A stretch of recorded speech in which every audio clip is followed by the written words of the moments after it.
ఇట్లనే ఒక పర్సన్ మీ అమ్మవారి గురించి చెప్తే వచ్చాను, అతను తీసుకొచ్చాను నన్ను, నా ఫ్యామిలీ, నా 2 కొడుకులు, నేను మా మిస్సెస్ వచ్చాము.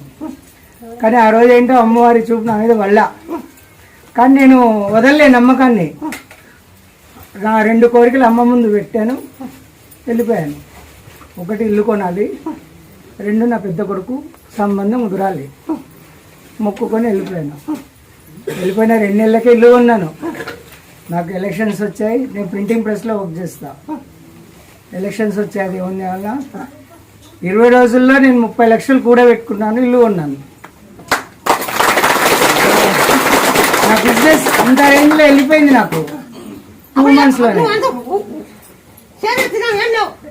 మొత్తం నాకు అసలు ఏం లేదు, అయినా ఆ ఊపట్లు వచ్చేసింది నాకు.